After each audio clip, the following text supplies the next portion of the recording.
You may think that it's a cool thing to do to keep puffing away. Perhaps you may feel helpless or trapped in the habit. Whatever the reason, did you know that smoking causes more deaths each year than HIV, alcohol and drug abuse, motor vehicle injuries, firearm-related incidents, all combined? It is estimated that globally, 600,000 deaths a year are caused by second-hand smoking. Now, if you smoke, you've almost certainly heard friends and family nagging you to stop. Even as you reach for that cigarette, you know that smoking causes life-threatening diseases. So why is it difficult for you to quit the habit? If you carry on smoking, what could be the effects on your health? If you're willing, how can you be assisted to stop? Are there any alternative, perhaps less risky products out there? How safe are they? Well, the 31st of May is World No Tobacco Day. So today we focus on smoking and health. And to help answer all these questions and learn more about smoking and our health is a guest panel comprised of a pulmonologist, a clinical health specialist from the Advocacy Department of Cancer Association of South Africa, a representative from Reduced Harm Africa Alliance, and someone to share his story about how smoking affected his health. You can tweet us at SABC Health Talk or simply interact with us on our Facebook page, SABC Health Talk. So sit back, relax, and learn from this exciting show coming to you just after a short break. I'm Dr. Saloma Daung, and this is Health Talk.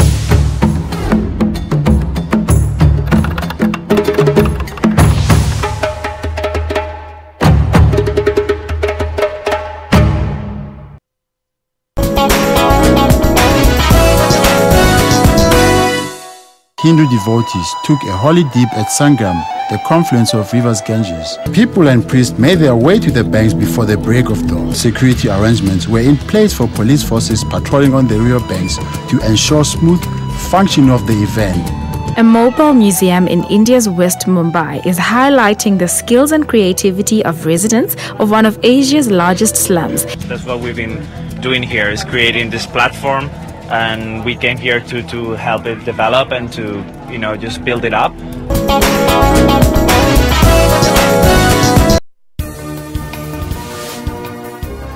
Well, a very good morning and welcome to AM News Live at 1000 hours across all Central Africa regions. A fitting send-off for a revolutionary giant, a life dedicated in service of the people.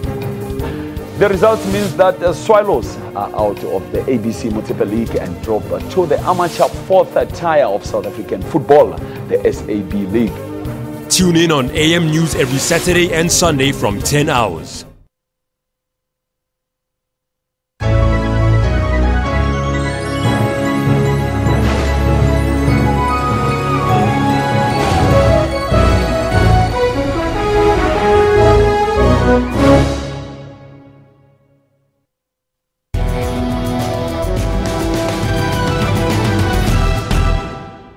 Today, the world commemorates World No Smoking Day. But what is the significance of this day? It's a day designated by the World Health Organization to remind us that smoking is very harmful to our health, and it is one of the most preventable ways to avoid ill health. Every year there's a different theme. This year the theme is tobacco and development.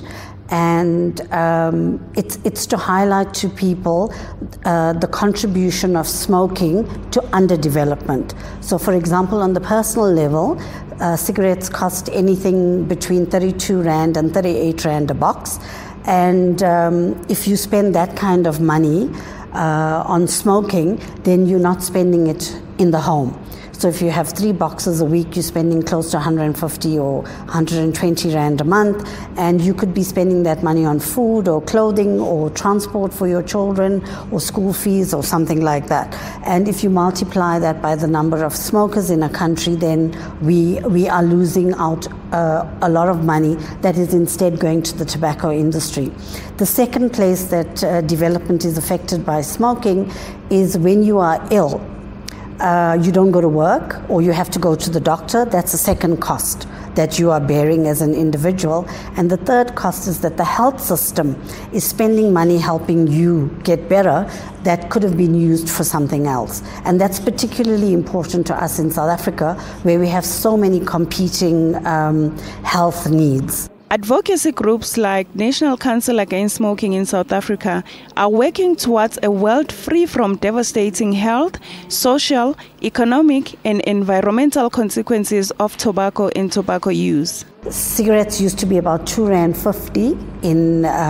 in about 1985, 1990. It's closer, as I said, to 36 Rand a box now. So that has really contributed to people not finding it very cost effective to smoke. So that has also brought smoking down. And of course, more and more people have become aware over the last 20 years of the huge problem of secondhand smoke and the health harms caused by secondhand smoke. So we can see in the poster behind us that there are lots of harms that are caused to the smoker. But even people that are exposed to smoking who are not smoking themselves are at risk of respiratory diseases, of cancer, etc. People in South Africa have to deal with the painful fact that smoking continues to bring serious consequences into their lives. Most of them smoke cigarettes and marijuana. I believe that it's something that they shouldn't be doing. But then some of them started like from a very young age smoking cigarettes, so it's hard to quit. Actually not right, because this thing is addictive mostly, because cigarette has nicotine and affects your mind. So you don't you end up not participating in academical programs and mental programs. It destroys your minds actually. My father also died of smoking, and it made him get a major heart attack, so it's not good. It's not just bad for our body, but for the environment, and causes a lot of pollution as well. So smoking is bad indeed. Now we're going to learn more about smoking and all the effects that it has on our bodies, and perhaps talk about other aspects of smoking, like, how can people quit smoking, and if those that can't quit, are there alternatives out there? Now we have special guests in the studio. First up, perhaps let me introduce on my extreme right, and no stranger to this show, Dr. Muremisi Mukansi. Dr. Mukansi is a pulmonologist and also head of ICU at the Helen Joseph Hospital. Welcome to Health Talk once again. Good morning, Dr. Matang. All right. And next to Dr. Mukansi, we have Nonhlanhla Duba. Now, Nonhlanhla Duba is a professional nurse by training and a specialist in oncology in her nursing duties. But she's here as the specialist from the advocacy department of the Cancer Association of South Africa. Welcome to Health Talk. Thank you for having us here. All right. And I do know that you're not alone. You're accompanied by a few. We have a different kind of show today. We have an audience in the studio, and they may participate in one way or the other. And of course, perhaps I should acknowledge the presence in the audience who will be part of the panel a little later on, Dr. Khosile Tlape, who's president of the Health Profession Council of South Africa, is a pulmonologist by training, but he's here as co-founder of an organization called Africa Reduced Health Alliance. We'll correct that a bit later on, but let's get back to our subject now. Dr. Mukansi, we're talking smoking. Let's first understand what people smoke out there. Perhaps even before we start talking about why people smoke. What do people smoke out there? Lots of things they smoke, Dr. Mtaung, but the common ones is really the cigarette or tobacco, let me put it that way, which comprise cigarettes, the rolling cigarettes and the pipe that people smoke. And the other things that may be there, it's snuff, for instance, and it's hubbly bubbly. And there is other innovations like e-cigarettes now. And maybe other recreational things like marijuana and all those things that they smoke. Just, Nonhlanhla, from your perspective, what do you see out there? What do people smoke?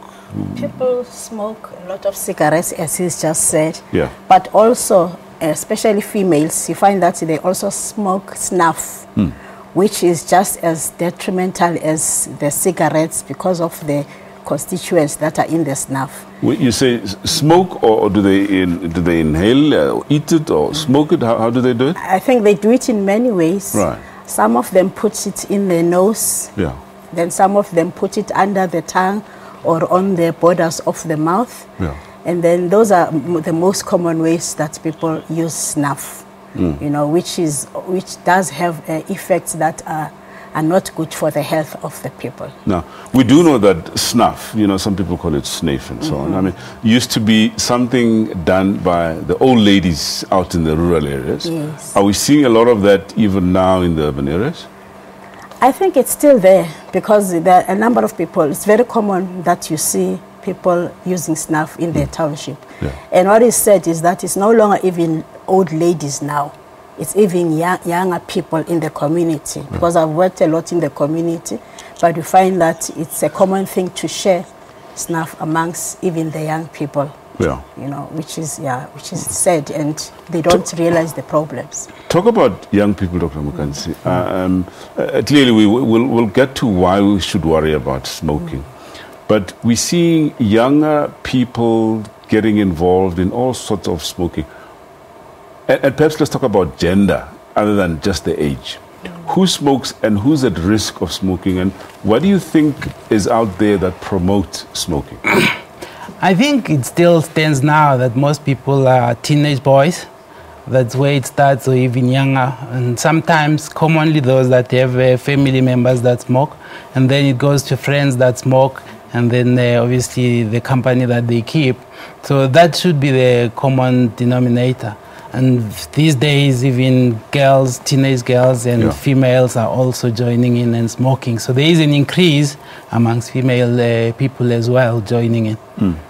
Perhaps at this stage, I must point out that if anybody amongst the audience, perhaps you can indicate if somebody has something to say or a question to ask or a statement to make, you're more than welcome to do so.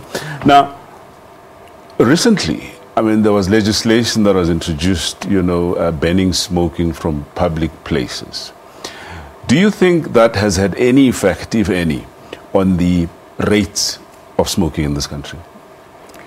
Both of you, yeah? I think talking from the advocacy department where I work, where we have toll-free lines and we're open to support the community, we always get calls from people even in the corporate world raising concerns about the legislation that is not being adhered to about banning smoking in certain areas. So people will call because they know that smoking predisposes them to cancer. They will call and try and find out why is this happening, So what am I saying? What I'm saying is that in spite of the legislation that is out there, but it doesn't seem like it is being adhered to adequately out there. Because even when we are driving, you can see people smoking in the cars. Sometimes they're even younger children, whereby the legislation is really not supporting that, is actually saying do not smoke in certain places because smoking affects other people because of its consequences. Yes. Dr. Mukansi, there's health warning, messages on cigarette packets and everywhere else, but people still continue smoking. Why do they smoke? What is it that they get from smoking? I think the biggest gain is what comes from nicotine. Right. So the calming effect that comes with it and the good feeling that people get from there is quite phenomenal. So there is satisfaction that people get, and sometimes those that are on the low side, it perhaps does help them. And there is also other people who feel they work better after smoking. So they definitely get some satisfaction unfortunately is that they get dependent on it because of all the hormones that you get from there. Now, in the first question, in terms of reduction, I think definitely passive smoking has been an advantage in terms of the legislation, that then I don't have to be exposed to the smoke when I don't smoke. But there also seems to be a decline overall in smoking patterns, maybe because people are getting aware and such things of the dangers. Yeah. What about price? I mean, cigarettes cost a bit of money. Is there a deterrent? And if so, the other question perhaps is it an effective deterrent, do you think? Sure. The price, it doesn't seem like it is a deterrent to the people because people continue to smoke. But as we've heard on the inset, for example, the fact that the World Health Organization is prioritizing and is urging all of us, all the countries, to take smoking cessation measures as a priority. So, you know, I think it is very important for our government to really strengthen the taxing and whatever measures and the legislation, because people, in spite of the price and in spite of the fact that smoking is contributing to poverty and is contributing to decreasing development, but still people are still smoking. So I think I agree with the inset that was said and what the World Health Organization is doing, that we need to do more to discourage people and support them towards measures to try and stop smoking, because the price doesn't seem to be a deterrent to them. What are your thoughts on advertising? Obviously, what you see is what you think of more often, like in most marketing things. So I think if people don't see many adverts, there would be an overall spin-off where people would benefit in terms of reducing. You think more of what you see every day, and that's why most brands and most companies would spend more money on advertising. Yeah, very, very difficult statements out there. Perhaps the cigarette companies won't like you much after this. But anyway, so why is it that we need to worry about smoking? What effect exactly does it have on our bodies? That after the break. Please stay with us.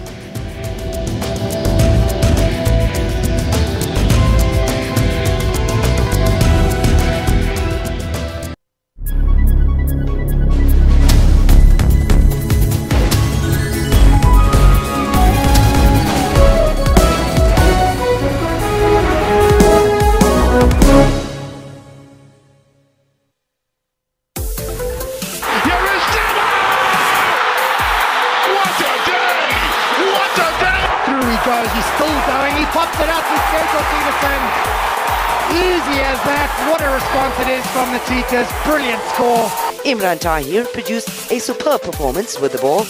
The Proteas leg spinner put his side in the driving seat, scalping 3 wickets for just 18 runs. Gifton Gope is flying toward third, and he is there with a triple, his first in the big leagues. It is a Ferrari front row lockout, unless Hamilton can get on pole, and he can't. Ferrari, for the first time since France in 2008, have locked out the front row. For all your sports news, keep it locked to Sports Live every Saturday and Sunday from 20:30. Rights and recourse tackles constitutional issues. When South Africa became a constitutional democracy, we had a fairly sound legal system in place requiring the Constitution to guide the direction in which it must go and the way in which it must be refashioned. The Justice Ministry, the custodian of human rights. We actually have a plan to come up with a comprehensive review of our human rights instruments. Advocates dealing with evidence. Sometimes you have to use a crook to catch a crook. So we expected that the credibility would really be taken to task. You try and consult your witnesses and prepare them as best as you can. Hashtag Rights with Dumila Matez on legal issues every Sunday at 2 o'clock Central African Time.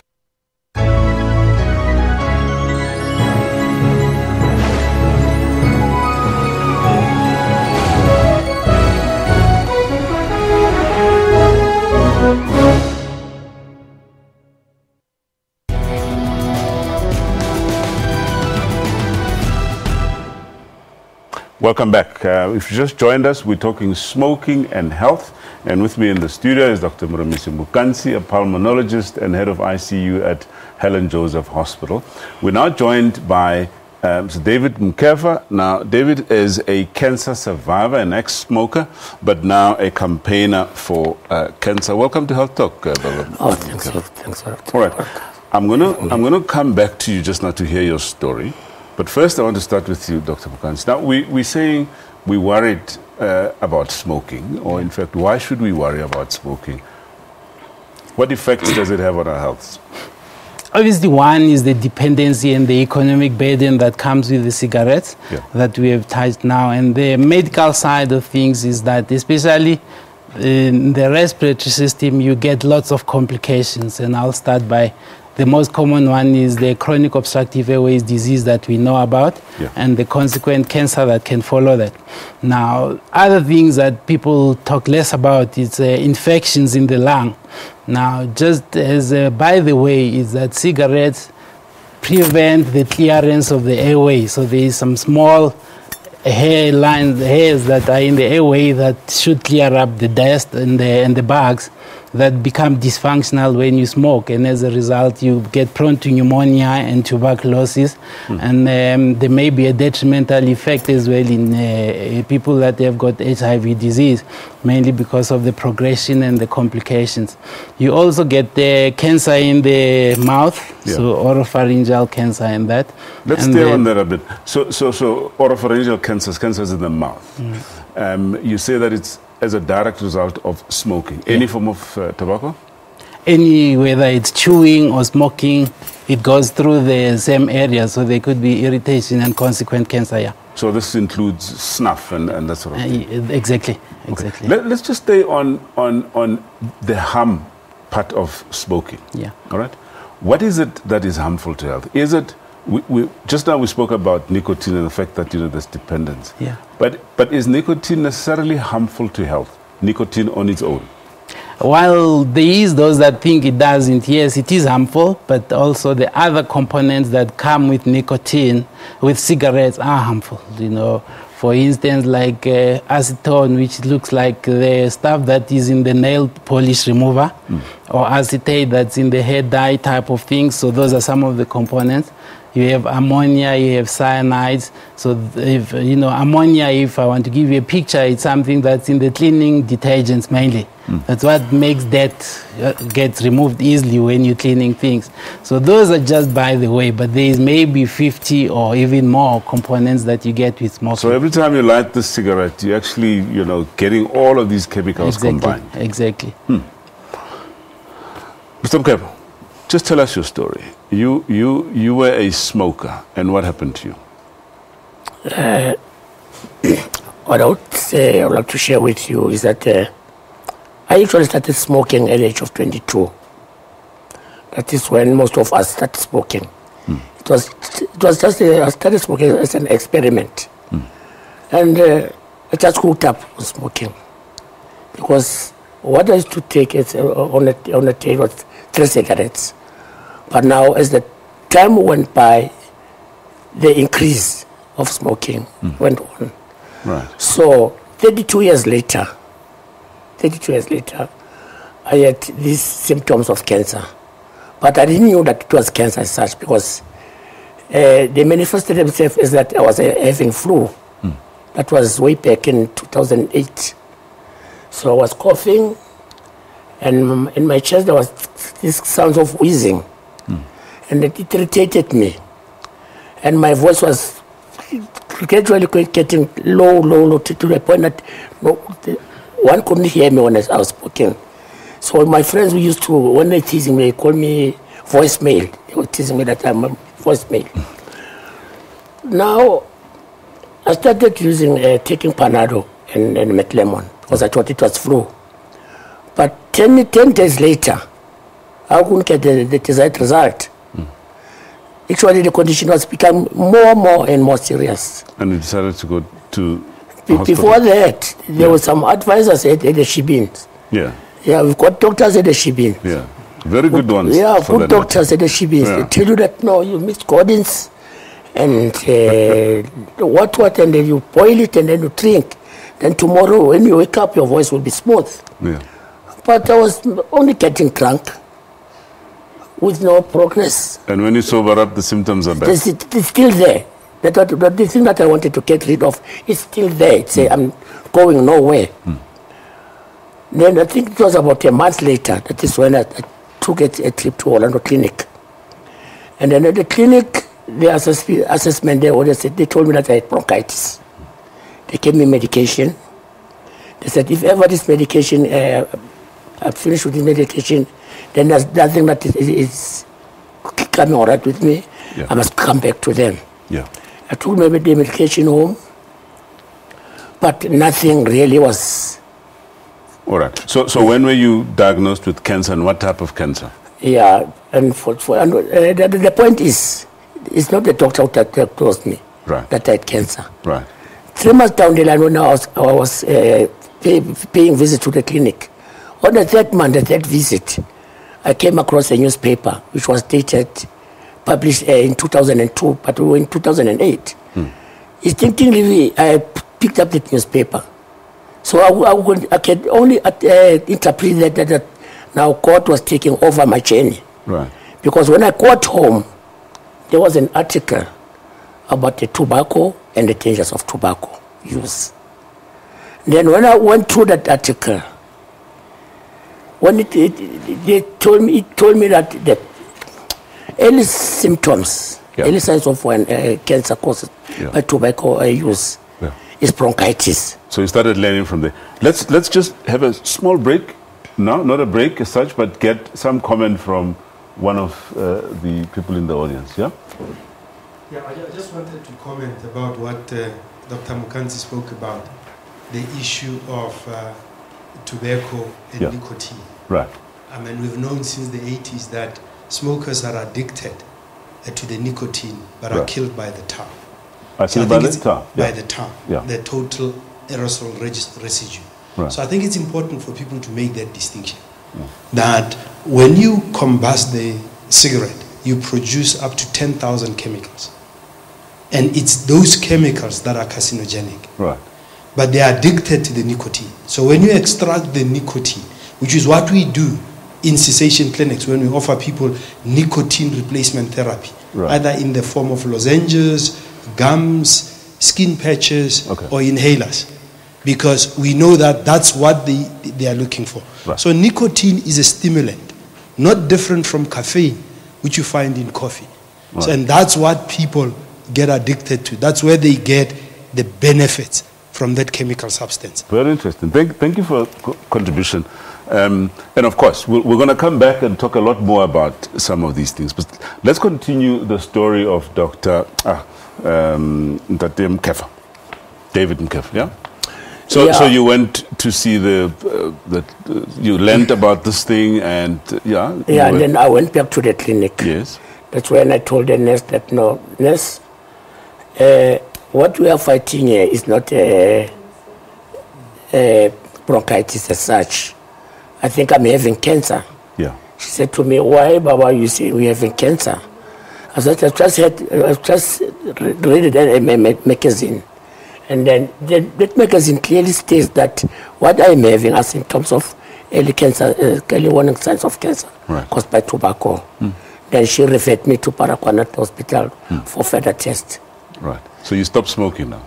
I stopped smoking in 2009. And how's your health now? No, I'm 100%. I'm no longer dependent on cigarette. Okay. Dr. Mukanzi, let's carry on the story around, he mentioned bronchitis. Yeah. And perhaps just the link to other allergic type conditions, like asthma, sinusitis, and whatever else, yeah? The effect of smoking. Bronchitis means inflammation of the airway, so smoking is one of them.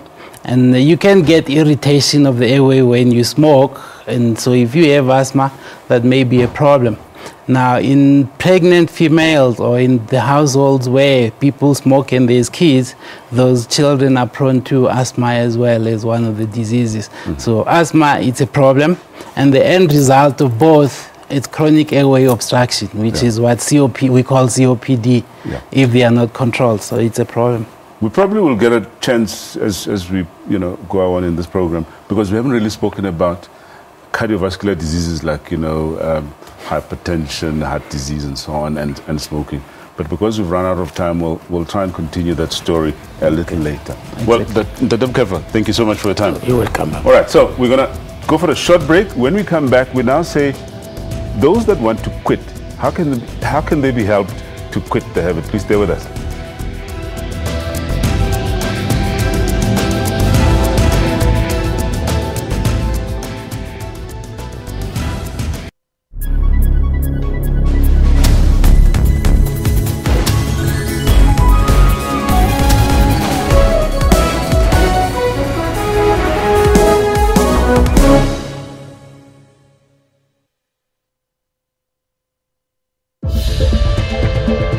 SABC News brings you Lesotho Elections 2017, Basotho Decides.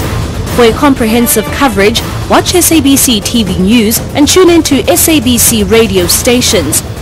Lesotho Elections 2017, brought to you by SABC News.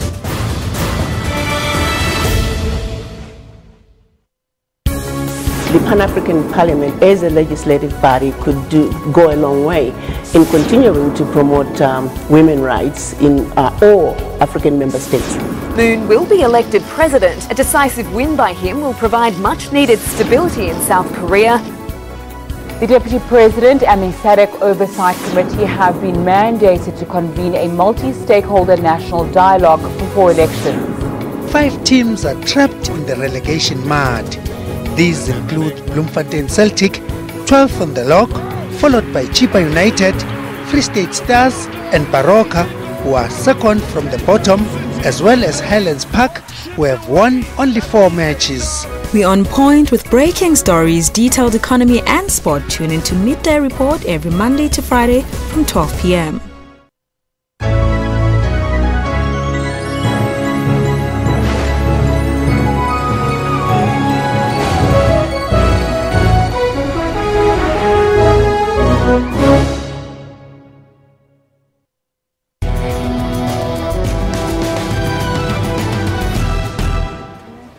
Welcome back. We're talking smoking and health, and with me in the studio is Dr. Mramisi Mukansi, a pulmonologist and head of ICU at Helen Joseph Hospital, and joined back by Nonhlanhla Duba, clinical health specialist from the Advocacy Department of Cancer. And of course, we still have our studio audience. Perhaps let's start by taking 1 or 2 questions or comments from the studio audience. I believe that there's 1 or 2. Yeah, can we get somebody? Yeah. Okay, my question is to Mam Nonhlanhla Duba. Okay, I just wanted to find out I hear you guys speaking about people should stop, but what is being done about, or measures put in place about people or kids starting to smoke at a young age at 15 and 16? That's what I want to find out. Thank you. Excellent question. So whilst we're talking about, and in fact, this is what we're going to be talking about now, to say we're going to help people, those that are willing to stop, how can they be assisted to quit the habit? But the question is, in fact, prevention is better than cure. What are we doing to prevent people from smoking in the first place? Okay, thank you for that question. As Cancer Association, we are the watchdogs, against cancer and supporting the communities against cancer. So what we do, firstly, we are visible in the community with our campaigns. For example, this month is May, it's a month where we are actively involved in terms of trying to campaign in the communities with the objective. The first objective is to inform the communities about the dangers of smoking and how much it causes conditions like Doctor has said and cancer. That is, and also the main concern there is the community at large, but the youth and the scholars who are the ones that are commonly involved in smoking. And then another objective of our campaigns is to create awareness and inform people about their rights in terms of tobacco legislation and also the responsibilities, because the question of stopping smoking and the question of improving the development of the community is not only about the government, it's about us, the individuals. also noting that there's unemployment as well. Yes. So the youth are the target of us trying to share the information. Right. And also the third objective, sorry, Doctor, is to support the community, those that have started to smoke, to support them, to help them to stop smoking with our cessation programs that we have. Okay, I want to ask you about those cessation programs. Yes. Perhaps let's start from the beginning, Dr. Mukansi. Yeah. It may sound like an obvious question, but I think an important one. What are the benefits of quitting smoking? There are multiple. There's those that happen immediately, like your blood pressure coming down. And there are those that happen in the long term, that you catch up with those that have never smoked. So your risk of lung cancer reduces, or risk of cancers, and also your risk of bronchitis and that, and your deterioration in the function of your airway. At about 10 to 15 years later, it catches up with those that have never smoked and start reducing at that rate. If you have a heart condition like ischemic heart disease, your chances of getting a heart attack are reduced by 50% if you stop smoking, plus other benefits. So there's multitudes of benefits. All right. Let's take another quick comment or question from the audience. If you could just perhaps first state your name. And all right. This is Dr. Kosilitapa. That's it's fine. me again. Yeah. I think the importance of the question is about smoking initiation. And we always are reactive on a medical model. We come and tell you the dangers of smoking. But we're not dealing with the social determinants. Right. And I think one of the key areas is going to be, why do people take up smoking? Why do children take up smoking? What are the social factors that lead to that? And unless we deal with it in that manner, so that we can address the social driving factors, so that the aim should be to prevent or support people from taking up the habit. We wait for them to take up the habit and we react to that situation. Mm-hmm. So the issue that you spoke about parents being responsible smokers, if you're a parent, that you don't smoke in your home, don't smoke in front of your children. But when you have this macho attitude where, I was raised by a father that smoked a pipe inside the car with closed windows. Mm. So, if I'm raised in that environment, I don't see anything wrong with smoking. If my father smokes, I'm going to take up smoking. So we need to begin to deal with the issues where people start saying, I'm smoking because I'm addicted, but it's bad, so don't start. So you then set an example. But now it becomes peer pressure. It's the cool thing to do. Yeah. And that's how children are socialized. So which child doesn't want to be cool? Mm. So if we make smoking a cool behavior, why are we surprised that everybody wants to be cool? Girls want to be cool. Boys want to be cool.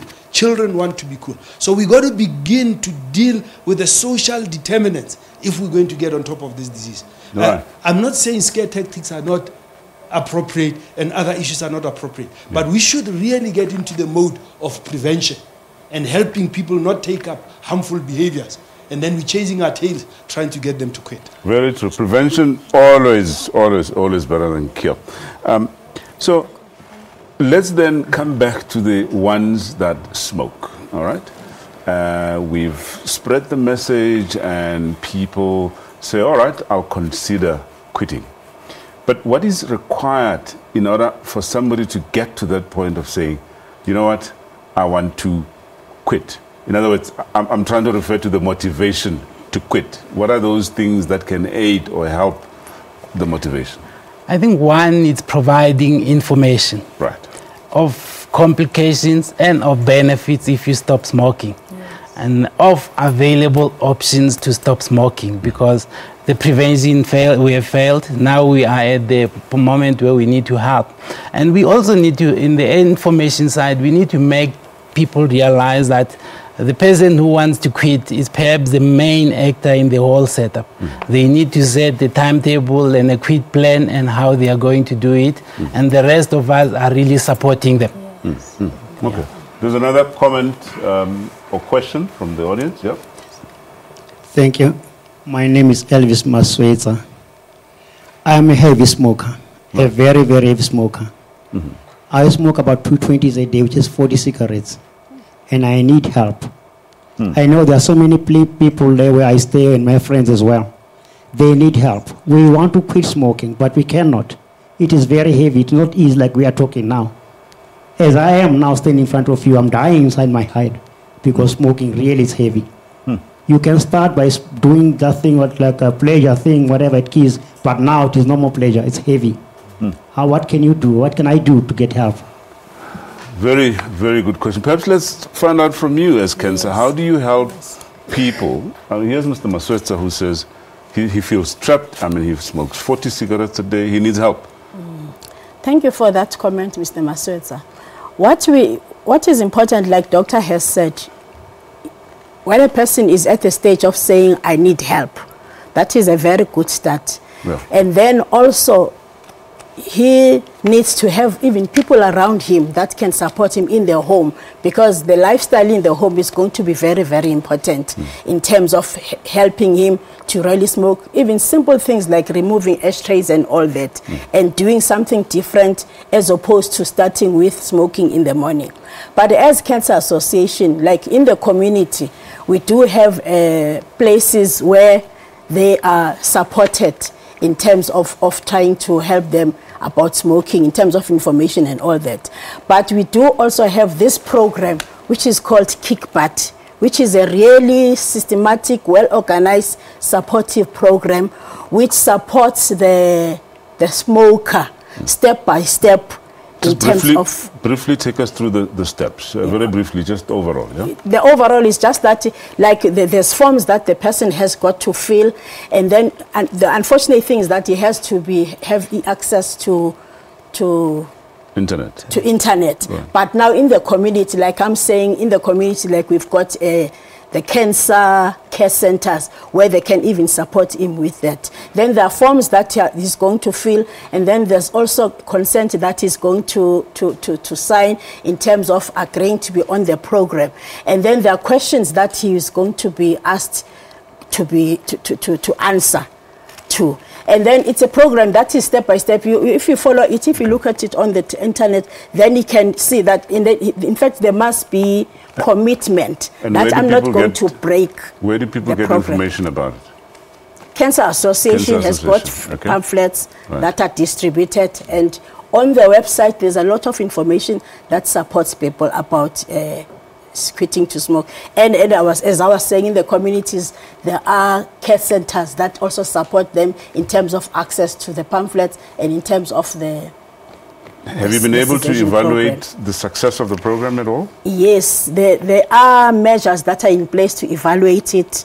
And also, there has been success, but also there are stages where other people are not going to finish the program, which makes it difficult to say whether it's successful or not. Let's accept it is a difficult thing. It is a very difficult, quit smoking. Yes. All right, okay, we're going to try and continue this discussion, and thank you so much for your input, Nonhlanhla Duba. Okay, when we return, we'll just briefly touch on, the success rate of, quitting smoking, and perhaps look at what other alternatives are there. Please stay with us.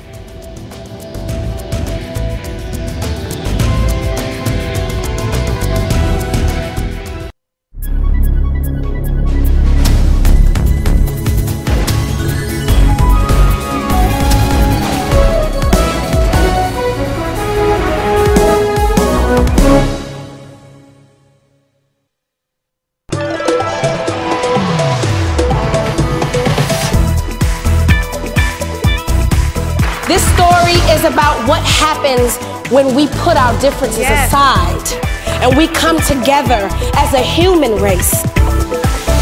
Salt makes its way out of the kitchen into the art studio.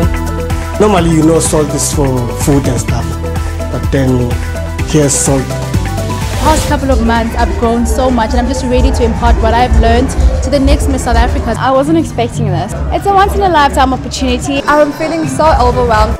For your weekly dose of entertainment news, tune in to Trends every Saturday from 12 to 1.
Welcome back. If you just joined us, we're talking smoking and health, and of course we've learned about all the bad things that smoking can result, or at least the ill effects of smoking on our health.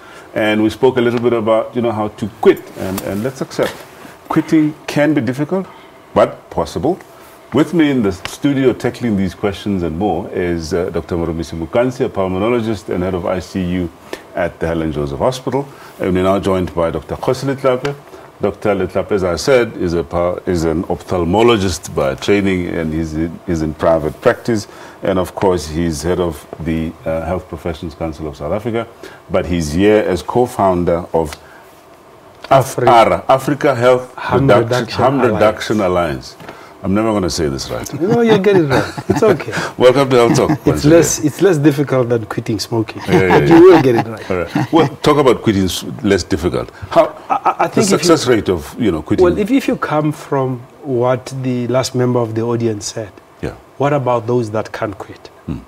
And we have about 1 billion smokers that can't quit. What do we offer those that can't quit? From a medical perspective, we've offered them nicotine replacement. And it would be a medical aspect where we give lozenges, we give patches, we give gums, we give inhalers. But we've discovered that it's the nicotine that they are looking for. And it's the combustion that is a problem. So people have to understand that the harm associated with tobacco, it's about combusting. When you burn it, you produce more than 10,000 chemicals, and that's where the harm comes from. Right. Or the major harm. It does not mean other alternatives are not harmful. They are much, much less harmful than combustible cigarettes. It's combustion that's a problem. So there would be ways in which you can still get a tobacco product that is not combusted. Dr. Mukansi spoke about the challenges of snuff. But when you look at the disease profile of snuff, it's much smaller than the disease profile of combustible cigarettes. It does not mean there is no combustible cigarettes. So in about 1980, a pharmacist called Hon Lee, who had the same problem, chain smoker, couldn't stop smoking, found a solution for himself, and he invented the modern electronic cigarette as we know it. Okay, just before we get there, let's just go back one step back a little bit. Talk about the role of the medical professionals in assisting. I mean, you did mention that we give people nicotine patches and stuff. Please just let me get a comment about, for instance, you don't see smoking cessation clinics. What is the role of the medical profession? I think it's one essential part of our health provision that we need to look at. Like there's one cessation clinic in the country. It's something that perhaps we should have more and more so that we can empower the healthcare providers to provide smoking cessation advice and support to people that want to quit. So it's one thing missing, I think, in our provision of health. Okay. All right, let's get back to the... Come back to harm reduction. If you look at what happens with heroin addicts, nyaupe addicts, and you know that they're addicted, we offer them methadone. We offer them less harmful products where they still get a high, but the harmful profile is drastically reduced. So harm reduction is not new in medicine. But let's talk about the principle. I mean, is it creating an alternative to people? We're saying to them, don't stop, here's an alternative? We are not saying don't stop, you see. But we are saying the quit or die phenomenon is a moral position. It's not a health practitioner position. If you can't, we'll always say quit if you can. But if you can't quit, how can we help you? That's what makes us medical doctors. We're not evangelists. We're not moralists. But in relation to tobacco, we've sort of swung to the moralist position. And most doctors don't even have the information about what I'm showing you right now. Okay. They don't have the education, they don't have the information, because our attitude has always been quit or die. Okay. We're now saying to those that can't quit, you still owe them an education of what is it that they could do that could improve their health. And less harmful products have a lower disease profile and have been shown through studies to improve the health of the user. Remember, we're talking about the person that can't quit. We're talking about a person, and we're saying, as I'm saying as a healthcare professional, I can't say to people, if you can't quit, die. That's not what our oath is.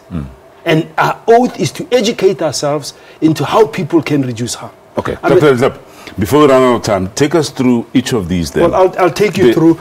The most popular thing right now that's causing a lot of controversy is an electronic cigarette. Right. And this is what an electronic cigarette looks like. Basically what you have is a battery, okay? And you have the top part, which is where you put in the nicotine. There's a wick in the middle. This is the nicotine. It comes in different concentrations, different flavors. So you put the nicotine in there, you then press that, and as you can see, it means I have some battery life, but it's flashing, it's down. And the battery will then combust the nicotine and you vape. So all that you will be getting is the nicotine products. Because nicotine is bitter, you mix it with propyl glycol and you put flavor. The propyl glycol is to create the smoke, is what they use in concerts. How safe is propyl glycol? Propyl glycol is relatively safe. That's why we allow it to produce white smoke at concerts. That's propyl glycol. Right. It's not harmless, but the way it bends, we still need to be able to continue how much of it becomes contained in what you inhale. That would be dependent on the wattage power. So there's physics that come into it. Okay. So propyl glycol is needed. It's not a harmless product, but with improved technology, you'll make sure that the propyl glycol component is negligible. Okay. What else have you got for us? What we have here is what has been used by the Swedish to reduce the disease profile. Is what they call snus. Basically, it's non-combustible tobacco. It's basically snuff in a tea bag. That's what you have. It's tobacco in a tea bag. You put it inside your mouth, between your lip and your gum, and that's how you get your nicotine. Now this has been shown even by WHO. After more than 20 years of using snus in Sweden, they have the lowest disease profile related to tobacco use. They have the lowest forms of cancer. And guess who are the major users of snus in Sweden? Males, not females. So that's the one form where non-combustible tobacco can be made safe. Now, this is pasteurized so that you reduce the nitrosamines, which are the cancer-producing chemicals inside smokeless tobacco. So there are techniques that are being used, there's technology that's being applied to make it less harmful. The cost, as compared to the stuff that you buy from the shop? I'm not too sure about the cost, but the point is, if it is less harmful, we should then ask the manufacturers and government to come to the party to make sure that it is costed such that it is accessible. Yeah, it becomes a moral debate, but we'll get back to that later on. Now, this is the new technology that has just been launched in the country. It was first introduced in open markets 2 years ago in Japan. Now, this technology is heat, not burn. So this is still tobacco. But what you do, you got a charging device, you got a utilization device. So this gets into the charger, and on a mobile basis, you're charging the unit that you use the tobacco with. So the size of There's a charger out there, and you charge this, you can use it for the whole day. Now, the way it works is that they've created what they call heat sticks. This is tobacco that is specifically manufactured for use with this. Now, with this, you stick it into the device, and you push it, and that's your tobacco. You then prime this when it is charged so that it heats the tobacco up. It takes about 20 to 40 seconds for it to be ready. So when this flashes green, it means it's ready. And after you've primed it, you can then puff. So you use it just like an ordinary cigarette by smoking. The smoke that is produced there, how safe is that for the environment? Well, the chemical constituents of what is produced is drastically different from what is produced from combusting a cigarette. Right. And there's a chemical analysis. There are certain chemicals that are totally eliminated. For example, you don't produce carbon monoxide. Can you smoke it in public? I will not get into those issues. Remember, where I come from as a health activist is that this is what we offer people that can't quit. And I'm happy for this to be introduced to the smoking population that can't quit. All these things should not be introduced to non-smokers. Exactly. We should not exacerbate the epidemic. The main message again is that this should not be seen as promoting smoking to non-smokers. These are alternatives to smokers who can't quit. Yeah. Well, Dr. Khosile Tlhaphe, co-founder of Africa Harm Reduction Alliance. I got it right, ultimately. You got it right, ultimately. Thank you so much for your contribution. Very fascinating discussion indeed. And of course, Dr. Murumisi Bukansi, head of ICU at... But here's what's important, sir. Yeah. What we should not do is to stifle technology. Right. We should leave the creatives out there to keep engineering in the space. This might not be the end. Right. There might still be some young person somewhere in South Africa or somewhere in Africa that'll come up with a more novel solution as an alternative to safer delivery of nicotine. Yeah, thank you so much. We'll never have enough time for this fascinating topic. Thank you, Dr. Bukansi. Thank you very much. And thank you to the audience as well. And to you, our viewers at home, thank you so much for being with us. And yeah, we join again, next week on SABC, same time. And yeah, my name is Dr. Mutaung. Do take care.